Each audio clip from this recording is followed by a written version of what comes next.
ಯಾಕೆ ಬಡವರಾಗಿ ಇರ್ತಾರೆ, ಶ್ರೀಮಂತರಾಗ್ತಾ ಹೋಗ್ತಾರೆ? ವೈ? ಮೊದಲನೇದು lack of purpose and direction, ಸರಿಯಾದ ಡೈರೆಕ್ಷನ್ ಇರಲ್ಲ, ಉದ್ದೇಶ ಇರಲ್ಲ.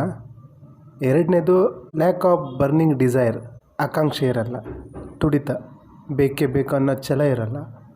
ಮೂರನೇದು ಲ್ಯಾಕ್ ಆಫ್ ಕರೇಜ್, ಧೈರ್ಯ ಇಲ್ಲ, ಸಾಹಸ ಇಲ್ಲ, ಮಾಡೇ ಮಾಡ್ತೀನಿ ಅನ್ನೋ ಕಾನ್ಫಿಡೆನ್ಸ್ ಇರಲ್ಲ. ಬಡವರ ಮೈಂಡ್ ಸೆಟ್ ಪುವರ್ ಆಗಿರುತ್ತೆ, ಅದರ ರಿಫ್ಲೆಕ್ಟ್ ಜೀವನದ ಮೇಲೆ ಬೀಳುತ್ತೆ. ಇದು the global wealth pyramid. Simple ಆಗಿ ಏನು ಹೇಳ್ಬೇಕಂದ್ರೆ, ಇದರಲ್ಲಿ ಬಾಟಮಲ್ಲಿರೋ 73.3 ಪಾಪ್ಯುಲೇಷನ್ನು, ಇವ್ರ ಹತ್ರ 7.5 ಲ್ಯಾಕ್ ವೆಲ್ತ್ ಇದೆ.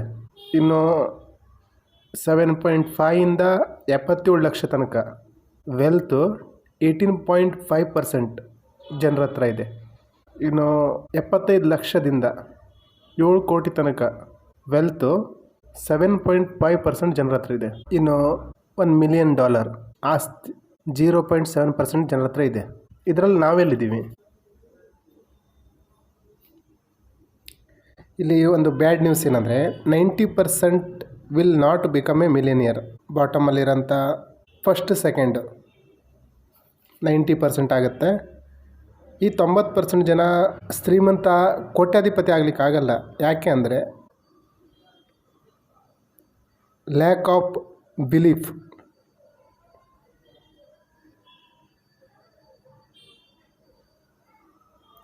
ಇಗ್ನೋರೆನ್ಸ್,